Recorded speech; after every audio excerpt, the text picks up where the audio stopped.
Au début régnaient les ténèbres. Et soudain, le Big Bang a donné naissance à des éléments dont l'expansion est infinie. Le temps, l'espace et la matière. Aujourd'hui, ils se sont développés plus qu'on ne peut l'imaginer, au-delà des limites de la planète où nous vivons, pour créer ce qu'on appelle l'univers. Filant à travers l'espace, la lumière est l'élément le plus rapide de l'univers. Elle fait 7 fois le tour de la Terre en une seconde. Elle nous parvient après avoir traversé de vastes étendues du cosmos dont elle nous révèle l'histoire. Nous pouvons ainsi remonter le temps. La lumière se déplace à la vitesse de 300 000 km par seconde. C'est une barrière infranchissable. Rien n'est plus rapide. Nous n'avons jamais été plus vite que la lumière. Mais est-ce définitif? Les vaisseaux spatiaux ne parviendront-ils pas à être encore plus rapides? Cela vaut-il la peine d'essayer? On ne peut pas abandonner l'idée. Ce serait une vraie défaite. On ne peut ni la toucher ni la sentir. C'est un élément abstrait d'une importance capitale. Elle est le mouvement logé au cœur même de toute existence, le pivot fondamental de l'univers. C'est la vitesse de la lumière.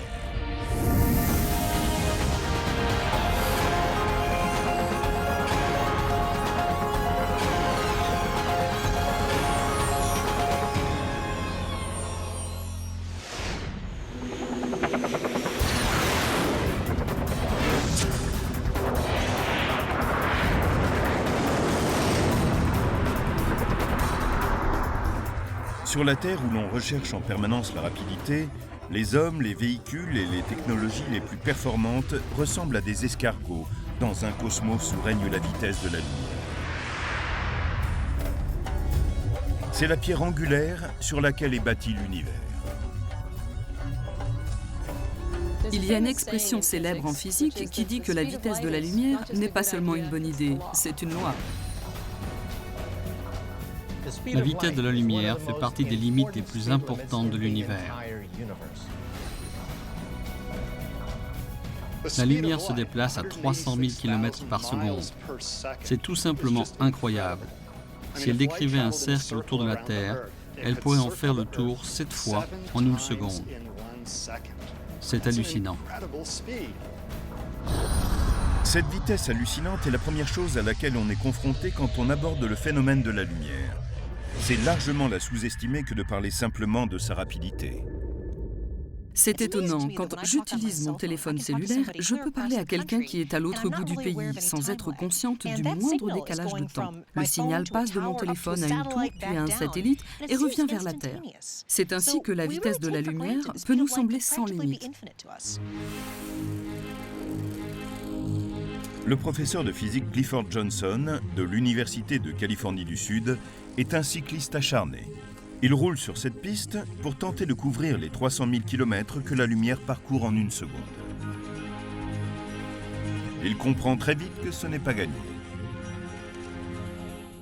Pour couvrir la distance que la lumière parcourt en une seconde, il me faudrait 22 mois en roulant à 20 km à l'heure, 24 heures sur 24.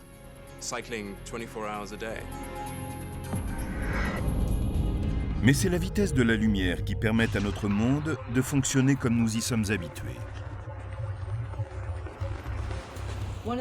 Un des effets bénéfiques de cette grande rapidité de la lumière, c'est que ce que nous voyons est réellement ce que nous percevons. La vitesse de la lumière rend toute expérience quotidienne virtuellement instantanée. Quand une ampoule s'allume, on le voit immédiatement. Tout ce qui se passe autour de nous est enregistré sur le champ. Et certaines expériences montrent bien que la lumière voyage plus vite que n'importe quoi d'autre, y compris le son. Une conséquence intéressante de la grande vitesse à laquelle se déplace la lumière, c'est qu'on voit un éclair tout de suite, alors qu'on entend le tonnerre un peu plus tard seulement.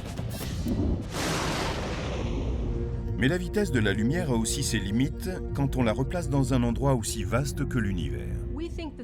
La vitesse de la lumière semble incroyablement rapide à l'échelle humaine. Mais en termes d'astronomie, c'est rikiki.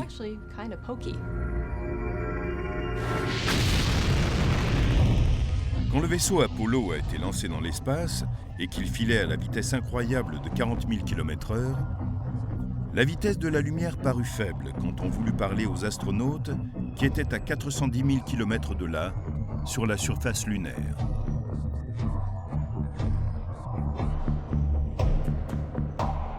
Quand les astronautes étaient sur la Lune et que les gens demandaient à Neil Armstrong « Hey Neil, ça ressemble à quoi là-haut ?»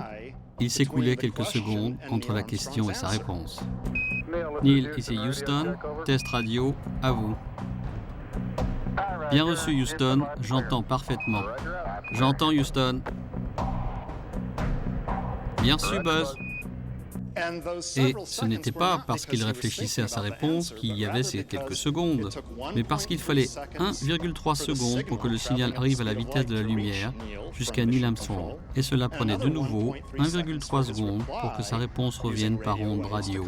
Cela faisait 2 secondes 6 au total, sans même prendre le temps de réfléchir. Ces 1,3 secondes qu'il faut à la lumière pour aller de la Terre à la Lune ne sont rien à côté de la durée nécessaire pour atteindre d'autres corps célestes. Pour aller du Soleil à la Terre, par exemple, la lumière prend plus de 8 minutes. Si le Soleil devait disparaître à l'instant même, s'il s'évanouissait soudain, il faudrait 8 minutes avant que nous en ressentions l'onde de choc et que nous en voyions les effets. La vitesse de la lumière étant limitée, la communication avec un vaisseau spatial très éloigné de la Terre devient un véritable défi. Il faut plus de 45 minutes pour qu'un signal atteigne les sondes martiennes. Plus de 3 heures jusqu'à Saturne et la sonde Cassini. Et plus de 29 heures jusqu'à Voyageur 1, la sonde la plus éloignée de toutes qui s'écarte aujourd'hui du système solaire. Pourtant, ces distances ne sont rien à l'échelle cosmique. Nous pouvons à peu près saisir ce que représentent les 10 milliards de kilomètres qui séparent la sonde Voyageur de la Terre. Mais ensuite, l'étoile la plus proche est une naine rouge appelée Proxima du Centaure qui se trouve à près de 40 millions de kilomètres. 40 plus 12 zéros. On me pose souvent la question suivante. En tant qu'astronome, comment appréhendez-vous ces énormes distances, ces nombres immenses? Et je réponds que je n'y arrive pas. Le cerveau humain est impuissant à envisager des chiffres de cette grandeur. J'ai essayé d'écrire le nombre de zéros qu'il faut pour écrire la distance en kilomètres de la Terre à la première galaxie pour voir à quel point ce chiffre était long. En tant qu'astronome, nous devrions passer toute la journée à écrire des zéros si nous n'avions pas fixé une unité plus pratique, l'année-lumière. Elle équivaut à peu près à 9600 milliards de kilomètres. C'est la distance que parcourt la lumière en une année. Utiliser l'expression année-lumière pour marquer des distances ouvre une autre perspective sur la vitesse de la lumière. Sirius, l'étoile la plus lumineuse, est à 8,6 années-lumière de la Terre. Ce qui veut dire que nous ne la voyons pas telle qu'elle est aujourd'hui, mais comme elle était il y a 8,6 ans.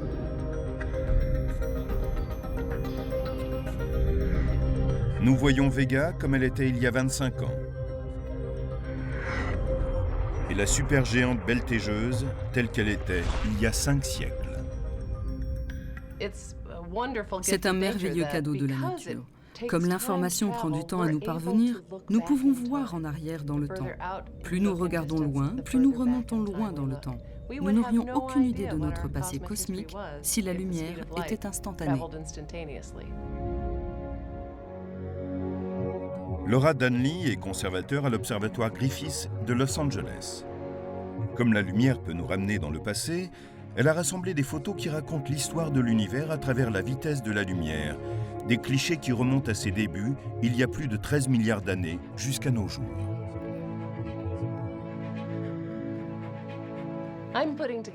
Je rassemble un album qui retrace l'histoire de notre famille de galaxies. Il montre toutes celles que nous pouvons voir avec nos télescopes depuis que nous avons ces outils. Chaque photo montre un objet de l'univers à une époque déterminée par sa distance en années-lumière. Voici la célèbre nébuleuse du Crabe, il y a 6500 ans. Le centre galactique au cœur de la Voie lactée, il y a 26 000 ans. Et la galaxie d'Andromède, notre voisine, il y a 2 500 000 ans. Mais c'est pratiquement hier à l'échelle cosmique. J'adore cet amas d'étoiles. Dans 90% des cas environ, l'album est rempli de galaxies communes, mais étonnamment différentes. Ces deux-là sont entrés en collision. Comme vous le voyez, l'une semble carrément traverser l'autre. Les galaxies évoluent et entrent en interaction de manière souvent dramatique. Celle-ci doit être à environ 500 millions d'années-lumière de la Terre. Tandis que Laura Dunley place chaque image dans cet album, d'autres photos commencent à apparaître. Des galaxies adultes ont évolué, donnant naissance à des objets très variés au cours des 12 milliards d'années précédentes. Mais certaines photos d'enfance du cosmos montrent aussi des galaxies alors que l'univers n'en était qu'à ses premiers pas. Ces galaxies sont très intéressantes. Elles se situent à 11 milliards d'années-lumière de la Terre. Très compactes, elles ont un âge analogue à celui d'un enfant d'environ 2 ans et demi, quand il commence à savoir vraiment marcher. Mais ces galaxies ont des frères et sœurs plus jeunes. Cette magnifique photo présente une lentille gravitationnelle, un amas de galaxies situé à 2,2 milliards d'années-lumière. Elle courbe la lumière et nous permet de mieux voir dans l'espace et le temps. Cette lentille révèle une minuscule tache qui est l'une des premières galaxies que l'on puisse voir telle qu'elle était il y a 13 milliards d'années, un nouveau-né dans un univers en pleine évolution.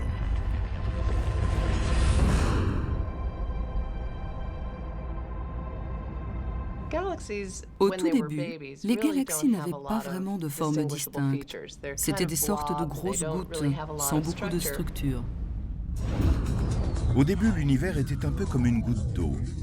Ce que nous voyons de cette époque, ce sont les premiers instants de son histoire qui ne nous parviennent qu'aujourd'hui, 13,7 milliards d'années après leur naissance. Nous voyons aussi les dernières lueurs venues du Big Bang.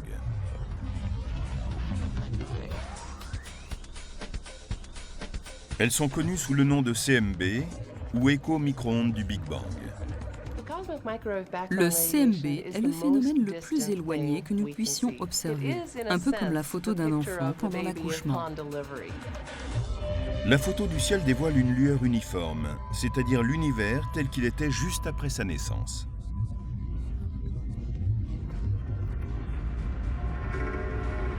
C'est ici que notre perception s'arrête.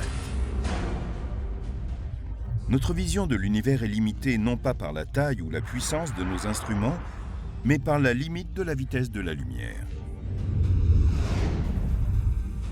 Comment l'élément le plus rapide de l'univers peut-il nous rendre aveugles à l'infinité de l'espace ?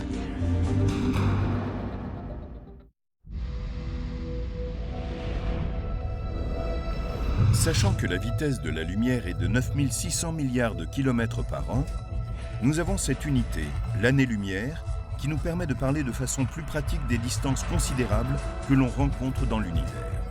Il est également important de comprendre que l'année-lumière est une constante, 9600 milliards de kilomètres par an. La vitesse de la lumière est constante. L'univers change tout le temps et on ne la voit jamais aller à un autre rythme. La vitesse de la lumière est donc le maître étalon de tout l'univers. En fait, la vitesse constante de la lumière est un outil formidable pour mesurer la distance dans l'espace infini. Cet outil est appelé le décalage vers le rouge. Le phénomène se produit quand la lumière se déplace à une vitesse fixe entre les galaxies. Quand l'espace entre celles-ci s'allonge, la lumière qui se déplace entre elles s'étire et devient rouge. Quand la lumière court d'une galaxie à l'autre, d'une galaxie lointaine jusqu'à la Terre par exemple, elle est étirée en même temps que l'espace s'étend. Et par là même, une longueur d'onde courte de couleur bleue devient graduellement une longueur d'onde longue de couleur plus rouge. C'est là l'origine du décalage au rouge que l'on voit dans le spectre des galaxies. Comment le décalage au rouge permet-il de mesurer une distance ? Grâce à une découverte stupéfiante faite en 1926 à l'observatoire du mont Wilson, près de Los Angeles. C'est toujours émouvant pour moi de me retrouver ici, sur le mont Wilson. C'est à cet endroit précis que notre vision de l'univers a entièrement changé. C'est ici qu'Edwin Hubble a découvert que l'univers était en expansion. Personne ne s'en doutait, et cela a tout changé. Observant partout des décalages au rouge, Hubble découvrit que toutes les galaxies s'éloignaient les unes des autres, ce qui est provoqué par l'expansion de l'espace lui-même, comme nous le savons maintenant. De la Terre, on ne voit pas la galaxie s'éloigner, et c'est pourtant le cas parce que sa lumière est décalée vers le rouge. Une galaxie qui s'éloigne lentement subit un léger décalage au rouge. Une galaxie plus rapide a un décalage au rouge plus important. Mais Hubble a découvert aussi que ces galaxies plus rapides étaient plus éloignées. Cela signifie que plus le décalage au rouge est important, plus la galaxie est éloignée. En effectuant des calculs mathématiques après avoir vu la vitesse d'expansion de l'espace, les cosmologistes ont pu estimer l'âge de l'univers. Et si l'on combine cela avec la vitesse de la lumière, on est face à un immense casse-tête. L'univers est un endroit si vaste que la vitesse de déplacement de la lumière est très importante. L'univers a commencé il y a environ 13 milliards et demi d'années. Cela veut dire que nous ne pouvons remonter que sur 13 milliards et demi d'années. La lumière n'a pas eu le temps de se déplacer davantage. Notre horizon de lumière est une sphère d'un diamètre de 13,5 milliards d'années-lumière, qui contient tout ce que nous pouvons voir. Mais c'est là que réside la grande énigme. L'espace se termine-t-il là? Nous n'avons aucune raison de croire que l'univers se limite à la distance que nous sommes capables de percevoir. Il est possible qu'il soit bien plus vaste, mais étant donné le temps de déplacement de la lumière, c'est tout ce que nous pouvons voir, c'est notre horizon. Examinons cette énigme. Les astronomes d'une galaxie à la limite de notre horizon ne peuvent voir aucune galaxie de l'autre côté de l'horizon. Mais ils peuvent voir des galaxies à 13 milliards et demi d'années-lumière dans l'autre direction, puis des astronomes à la limite de leur horizon peuvent, et ainsi de suite, peut-être jusqu'à l'infini. Comme les astronomes sur Terre, la vitesse de la lumière les a pris au piège. Si nous nous demandons ce qui se passe au-delà de notre horizon de lumière, nous butons sur le fait que la vitesse de la lumière est vraiment une barrière. Est-ce réconfortant qu'il y ait déjà tellement à observer dans les limites de notre horizon? Cette photo d'une beauté à couper le souffle est celle du champ ultra-profond de Hubble, prise par le télescope spatial Hubble. C'est une image extrêmement détaillée d'une région du ciel 100 fois plus petite que la pleine Lune, et qui pourtant comprend 10 000 galaxies. La lumière de certaines avance vers nous depuis 13 milliards d'années. Au-delà se trouve le fond diffus cosmologique qui offre une vision de l'univers 400 000 ans après le Big Bang. Dans l'image traitée selon le code couleur de la NASA, le rayonnement électromagnétique vert représente une distribution de matière tellement uniforme que la température n'offre pas d'écart supérieur à 1/50 millième de degré. Nous ne connaissons rien d'autre qui soit à ce point uniforme. Et pour les astronomes, l'univers devrait être très différent. Logiquement, l'univers devait être bosselé quand on regarde dans cette direction, puis dans celle-là. On devrait observer des concentrations de matière totalement différentes et des températures aussi. Et pourtant, tout cela est extrêmement uniforme. Nous sommes donc en face d'une énigme. Cette énigme débute à la naissance de l'univers, au moment du Big Bang. Si au départ la matière s'est dispersée en tous sens, pourquoi cette uniformité?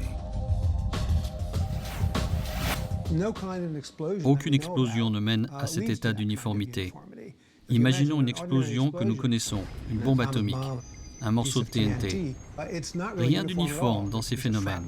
Un éclat est projeté par-ci, un morceau de papier d'un côté, un morceau de fer de l'autre. C'est complètement disparate.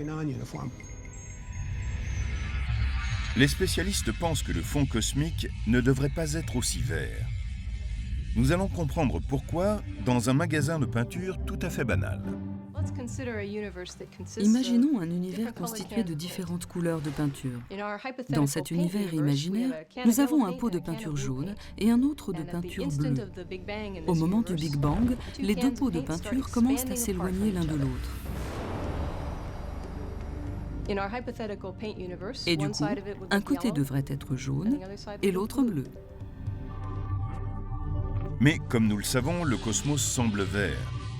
Les deux couleurs que nous venons de voir représentent les différentes particules d'un univers infini. Pour obtenir un vert uniforme, comme dans le fond cosmique, elles doivent se toucher. Mais les spécialistes, après avoir calculé la vitesse du Big Bang, ont conclu que la matière avait été projetée à une vitesse plus rapide que celle de la lumière. Cela signifie que le bleu et le jaune étaient trop éloignés, même au moment de la création, pour pouvoir se mélanger. Il est très étrange de voir un univers aussi uniformément vert. Ce serait comme si on prenait le pot de peinture jaune, qu'on le renversait et qu'il soit vert.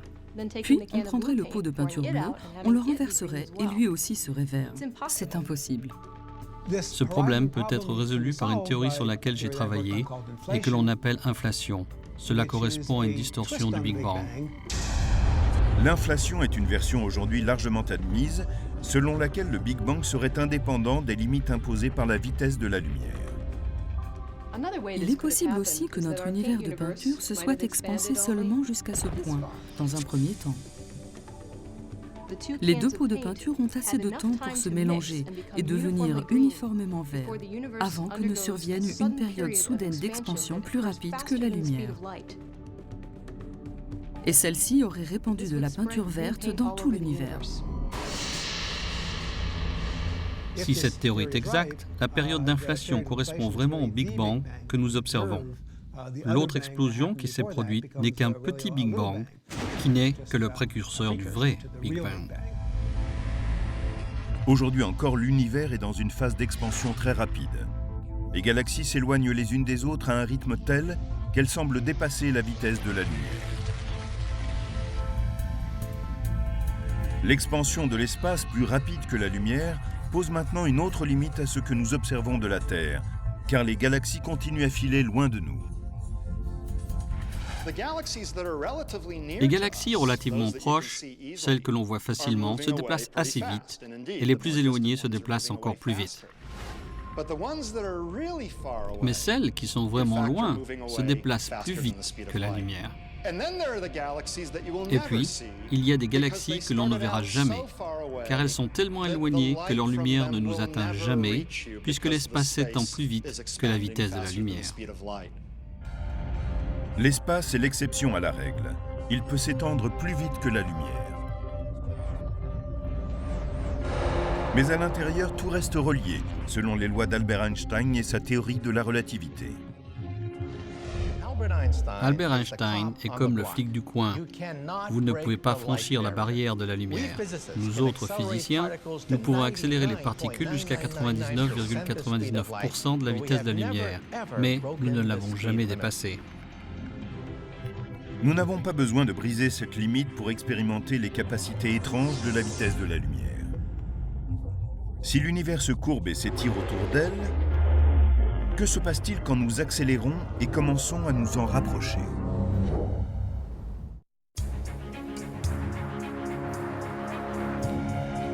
Pour la plupart d'entre nous, la lumière semble être un élément très simple, un phénomène naturel qui nous permet de voir l'univers.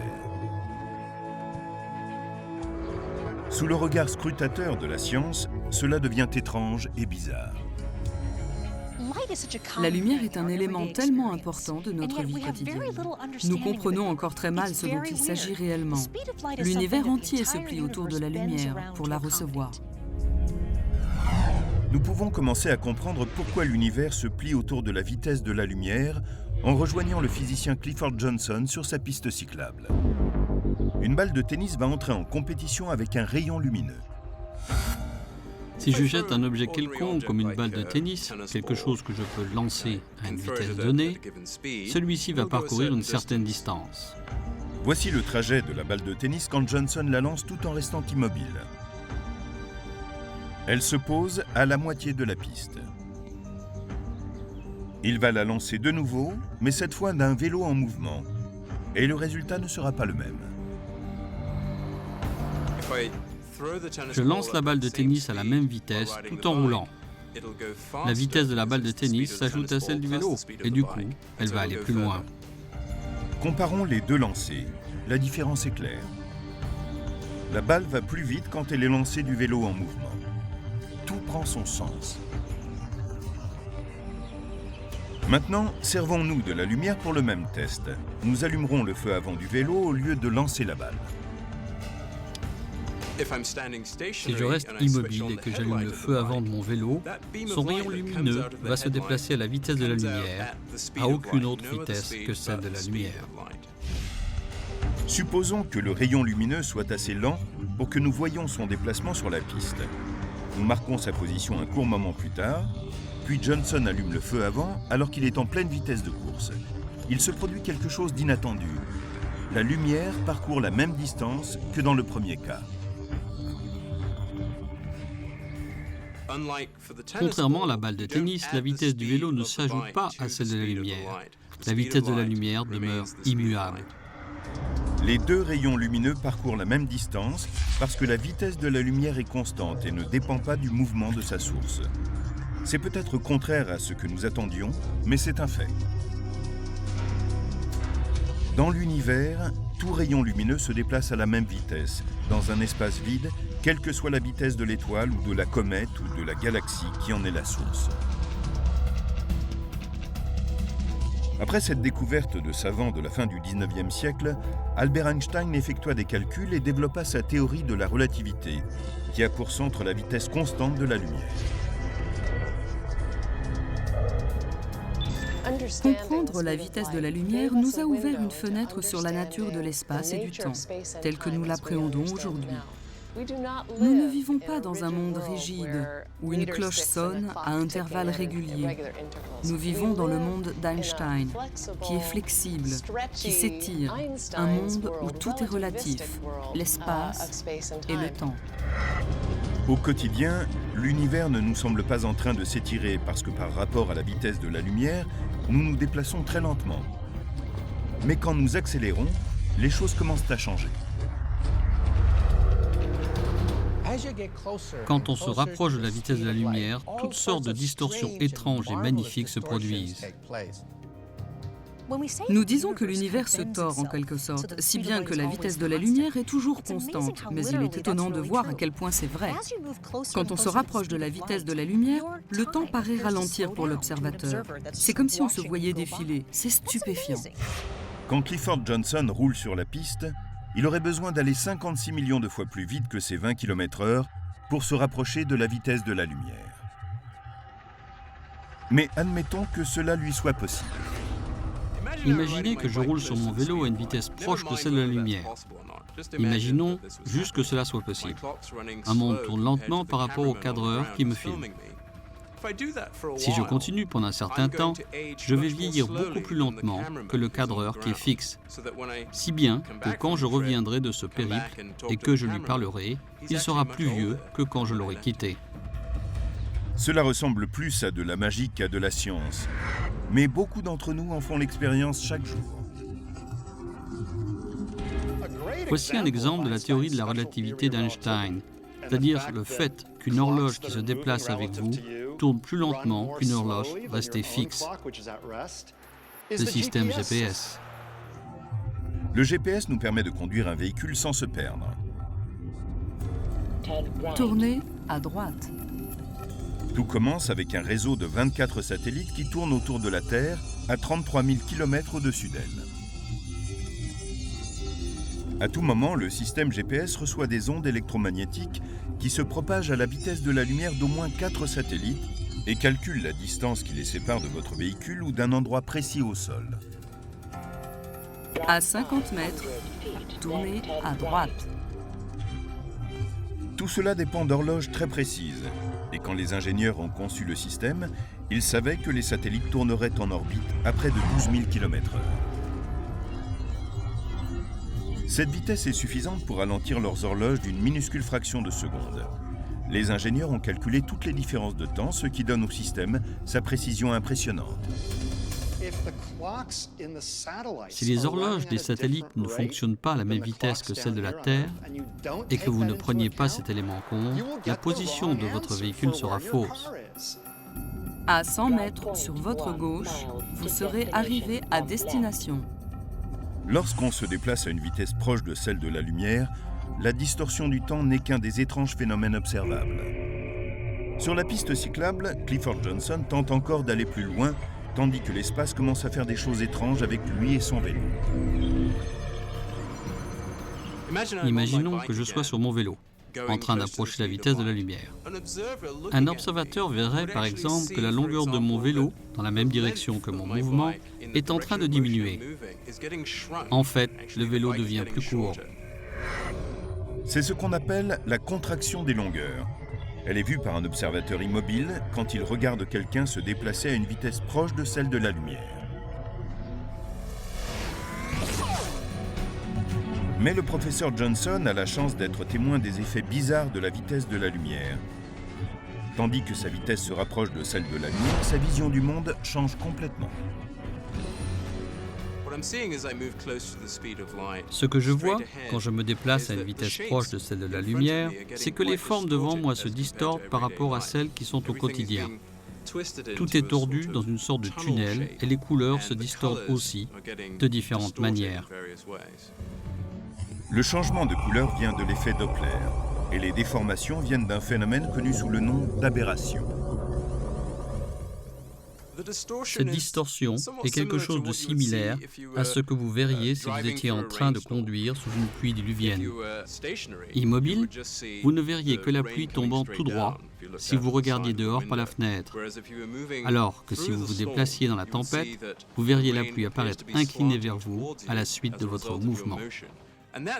C'est ce que vous obtenez quand vous vous déplacez à une vitesse proche de celle de la lumière vers des objets qui sont devant vous. Il n'est pas nécessaire de voyager à une vitesse proche de celle de la lumière pour expérimenter les distorsions provoquées par un mouvement à travers le temps et l'espace. Nous les observons à chaque minute de la journée. Des distorsions produites par la barrière de la vitesse de la lumière se produisent tous les jours dans notre vie. Mais les effets en sont si infimes que nous ne pouvons les percevoir. Dans un monde qui se meut lentement, la vitesse de la lumière provoque d'autres phénomènes étranges que nous percevons parfaitement. La vitesse de la lumière peut être une constante, mais seulement dans le vide spatial. Quand la lumière se déplace à travers des éléments comme le verre ou des fluides, elle ralentit sensiblement. Si ce n'était pas le cas, les télescopes et notre sens de la vision seraient impossibles. Mais que se passerait-il si la lumière ralentissait encore davantage, si sa vitesse devenait nulle ?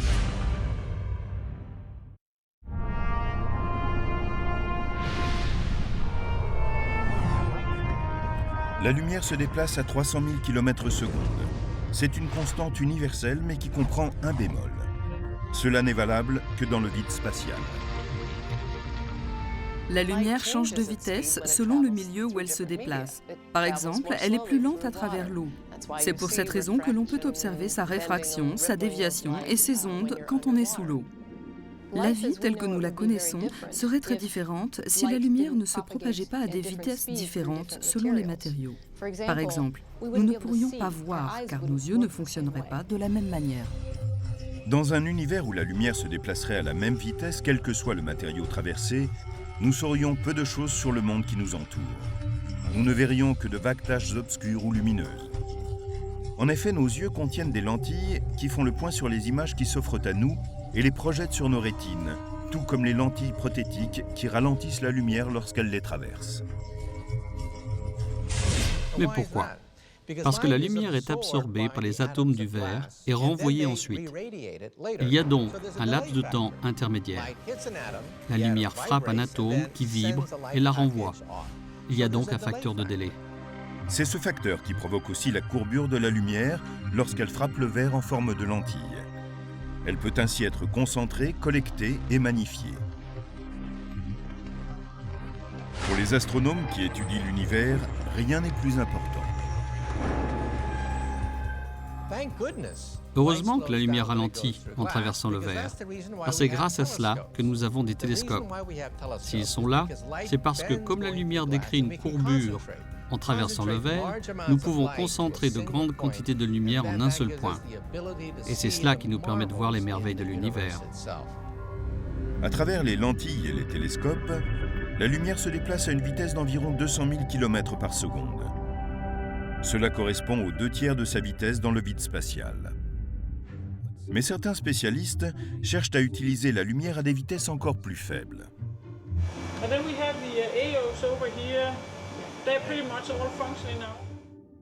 Dans son laboratoire sur le campus de l'université d'Harvard, Lin Hao a ralenti la lumière au point extrême, jusqu'à 0.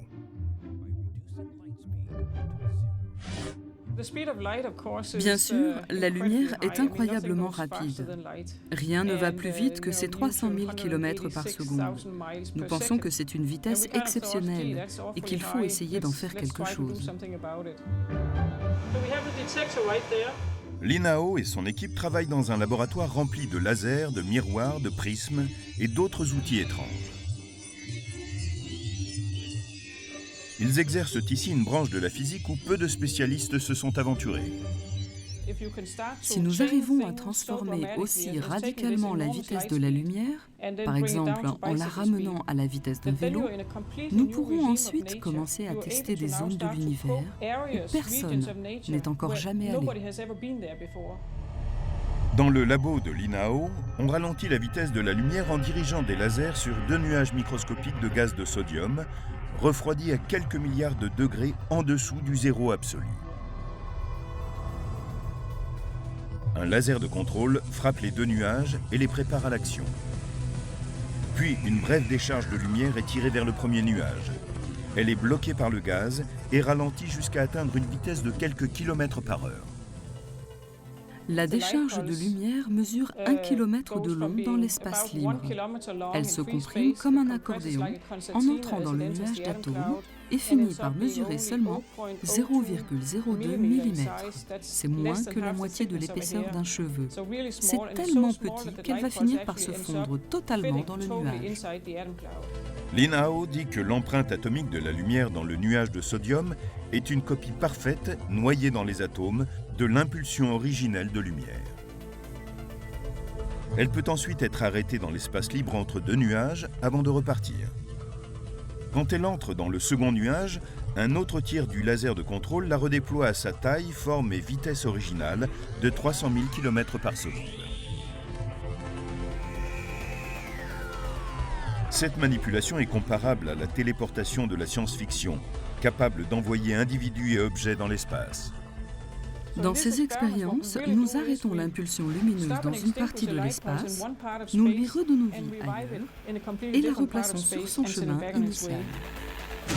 Depuis que la lumière peut transporter une information, cette technologie futuriste ouvre la voie à des ordinateurs qui seraient basés sur la lumière et pourraient se passer de puces et de câbles. L'information serait lue directement à partir de la lumière, plus rapidement, de façon plus compacte et plus sûre qu'avec les outils dont nous disposons aujourd'hui. Mais le plus grand rêve des spécialistes se trouve à l'autre bout du spectre. Face à la vitesse de la lumière, nous sommes toujours comme devant un mur infranchissable. Einstein a dit que nous ne pourrions jamais dépasser cette limite. Mais l'histoire est pleine de choses impossibles qui sont devenues réalité. Serons-nous capables de rejoindre les étoiles dans des vaisseaux plus rapides que la lumière? Et dans ce cas, quand?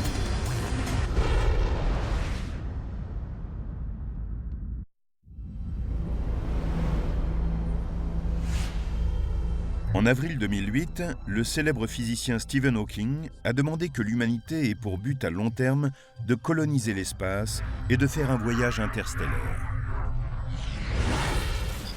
Se déployer dans l'espace changera complètement l'avenir de l'humanité et sera peut-être déterminant pour assurer notre survie. Les étoiles sont tellement éloignées que notre seule chance de pouvoir accomplir un voyage est d'aller plus vite que la lumière. Mais il y a un obstacle. La théorie de la relativité d'Einstein nous dit que la masse d'un vaisseau spatial est proche de l'infini quand il se déplace à une vitesse proche de celle de la lumière. Donc, en essayant d'aller de plus en plus vite, on atteint un point où il faut de plus en plus d'énergie et même une quantité infinie d'énergie pour aller à la vitesse de la lumière.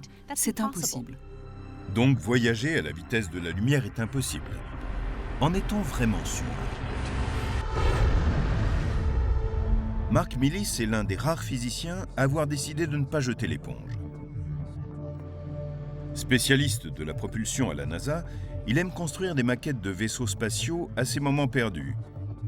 Et il est conscient de susciter les rires lorsqu'il parle très sérieusement de voyager vers les étoiles.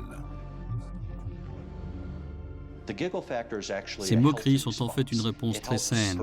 Ce scepticisme oblige à se poser les vraies questions, à être sûr que l'on procède correctement. Mark Millis était à la tête d'un projet de la NASA qui a été abandonné, le programme BPP, Programme de physique avancée des propulseurs. Il a également supervisé un livre qui rassemble les recherches sur ce sujet. Une trentaine de physiciens ont écrit des articles à ce sujet. Certains sont sceptiques, d'autres suggèrent de nouvelles méthodes. Personne ne dit que nous serons très bientôt capables de voyager plus vite que la lumière. Mais dans plusieurs siècles, dans un millénaire, on y arrivera peut-être. Tous les physiciens sont d'accord. Il est impossible de traverser l'espace plus vite que la lumière. Mais on peut peut-être dévier le problème en altérant l'espace au lieu de le traverser. Même les spécialistes de la NASA étudient la possibilité de plier l'espace, d'y pratiquer un trou, de bâtir un tunnel qui traverserait l'espace et le temps. C'est l'idée des trous de verre, courber l'espace sur lui-même et prendre un raccourci à travers l'univers. À quoi ressemblerait une machine à courber l'univers ? Elle serait sans doute monumentale. Ce pourrait être une installation placée sur un nombre immense d'astéroïdes disposés en une sphère géante. Il faudrait une batterie de rayons laser afin de concentrer une énergie fantastique en un seul point. Il faudrait atteindre des températures incroyables, les plus hautes énergies que nous ayons dans notre univers pour ouvrir un trou, une bulle, un passage vers un autre univers. Il y a une autre façon de transformer l'espace pour nous déplacer plus vite que la lumière. C'est le voyage supraluminique. Miguel Alcubierre a été le premier à écrire à ce sujet en 1994. Alcubierre, physicien mexicain, a effectué les calculs retraçant le parcours d'un vaisseau interstellaire propulsé par un temps spatial supraluminique. Derrière le vaisseau, l'espace-temps est en expansion. Devant le vaisseau, l'espace-temps se contracte. Entre les deux, le vaisseau se déplace comme un surfeur. Le vaisseau lui-même est placé à l'intérieur d'une bulle et l'espace autour de lui le propulse plus vite que la lumière. Mais il faudra attendre des siècles avant d'accomplir un voyage supraluminique, si toutefois cela s'avère possible. En Suisse, les physiciens qui travaillent sur le grand collisionneur de Hadron sont peut-être déjà sur la bonne voie.